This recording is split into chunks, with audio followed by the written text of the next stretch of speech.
नमस्कार साथीहरू, म हुँ सुभाष खड्का। तपाईँहरूलाई बेकर नेपाल च्यानलमा तपाईँहरूलाई स्वागत गर्दछु।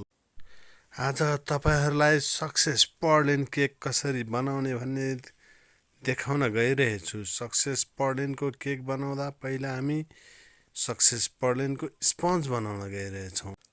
हामी सुगर र एग व्हाइट मिक्स गरेर मर्याङ बनाउँदैछौँ। साथीहरू, हामी एग व्हाइट र सुगर व्हिप गर्दैछौँ। पहिला हामी सुरुमा एग व्हाइटलाई व्हिप गर्छौँ।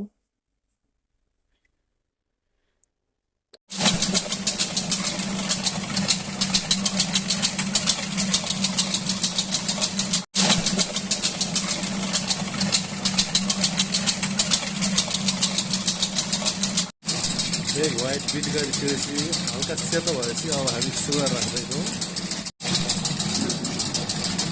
सुगर अलिअलि गरेर थोरै गरेर राख्दै जान्छौँ।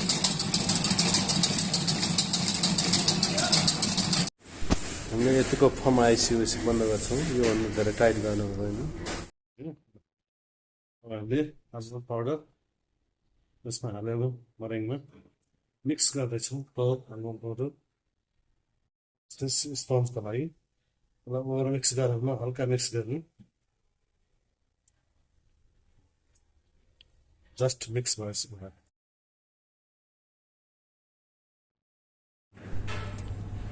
यसरी सक्सेसको स्पन्ज गोलो गोलो चित्त बनाउँछौँ।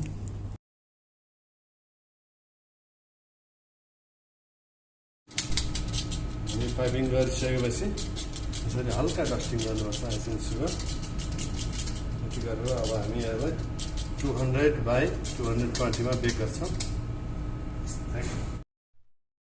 स्पन्जलाई यसरी ओभनमा राखेर 6 मिनट बेक।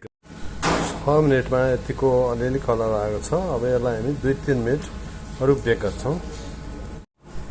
हाम्रो सक्सेसको स्पन्ज बेक भएर रेडी भइसकेको छ। अब यसलाई सेलाएपछि हामी बटर क्रिम राखेर यसलाई पाइपिङ गर्छौँ। बटर क्रिम बनाउनको लागि एग व्हाइट 600, नर्मल सुगर 1200 ग्राम। हामी एग व्हाइट र सुगरलाई यसरी डबल बोइलिङमा कुक गर्दैछौँ। यो कुक गरिसकेपछि यसलाई हामीले बटरमा राखेर मिक्स गर्छौँ। बटर व्हिप गरेर बटरमा राख्छौँ अनि बटर क्रिम बनाउँछौँ। बटर सबै हालिसक्यौँ। बटर करिब करिब सबै मेल्ट हुन खोज्दैछ। अब यो मेल्ट भएको जस्तो भइसकेपछि हामीले मिक्सीमा व्हिस्क गर्छौँ मेसिनमा।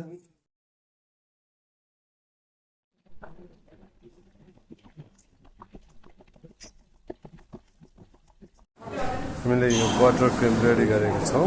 Butter cream, pastry cream, nougatine पनि हाल्दैछौँ। Butter cream, pastry cream, nougatine, butter cream, pastry cream mix गरेर हामी सक्सेस पर्लिनको क्रिम बनाउँदैछौँ।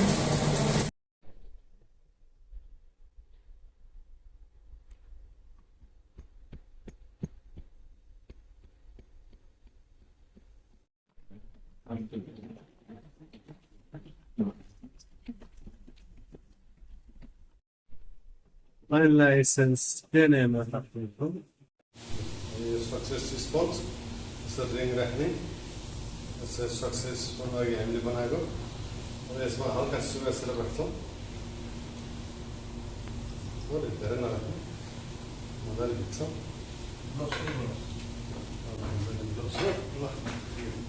सबैले देखाउनु पर्ने। त्यो अघि बनायौँ सक्सेस केकको क्रिम, सक्सेसको लागि बटर क्रिम। अब यसमा बेस हाल्छौँ। सर्कल पहिला साइड वरिपरि घुमाउँछौँ। यो फिलअप गर्छौँ।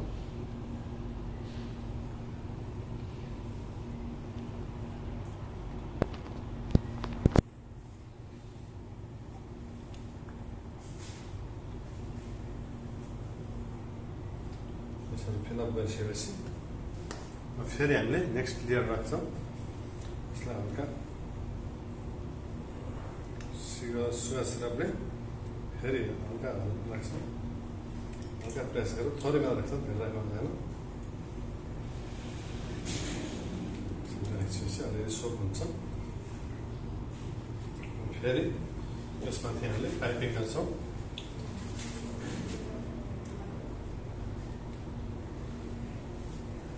अलिक डिफ्रेन्ट खालको हुन्छ, बटर केक हो। बटर केक भेराइटी हालेर मिक्स गरेर ल्याएको सबैतिर यसरी लेभल मिलिसकेपछि पाइपिङ गर्छौँ। यसरी बुट्टा हाल्ने गरेर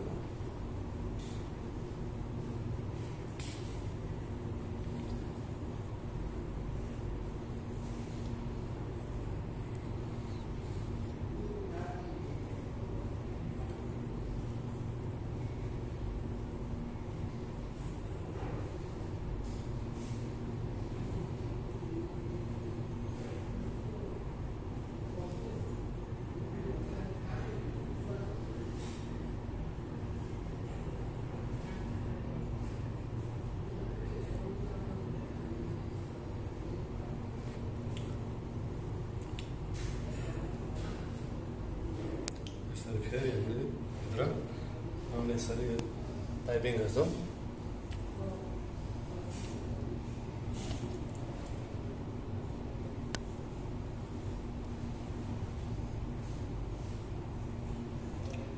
पच गरेर हुन्छ, एकछिन पच गरेर अलिकति बाँकीमा फेरि चाहेको यसरी हामीले सबैतिर पाइपिङ गरिसकेपछि यसलाई एकचोटि यसरी यसो गरेपछि यो सबैतिर मिल्छ। कतै ग्याप फिल छ, ग्याप देखेको छ भने भरिन्छ। अब यसलाई हामीले डिपमा सेट गर्छौँ। डिपमा सेट भएपछि बल्ल यसलाई रिङबाट आउट गर्छौँ। यसै गरी हामीले सक्सेस पेस्ट्री पनि बनाउँछौँ सानो स्मल रिङमा। जसरी केक बनाएर त्यही प्रोसेस हामीले दोहोऱ्याउँछौँ। सक्सेस केकलाई रिङबाट निकालिसकेपछि हामीले माथिबाट नोगाटिन पाउडर राख्छौँ। नोगाटिन पाउडर राखेर सिल्भर बलहरू पनि राख्छौँ। यसरी सिल्भर बल डेकोरेटहरू गर्छौँ। माथिबाट चकलेटको रिङ बनाएर राख्छौँ। बिचमा हामी डेकोरेसन गर्छौँ फ्लावरहरूले। तपाईहरुलाई हाम्रो भिडियो कस्तो लाग्यो, मन परेमा लाइक, शेयर, सब्स्क्राइब गर्न नभुल्नुहोला। यहाँसम्म हाम्रो भिडियो हेरिदिनु भएकोमा हजुरहरूलाई धन्यवाद दिन चाहन्छौँ।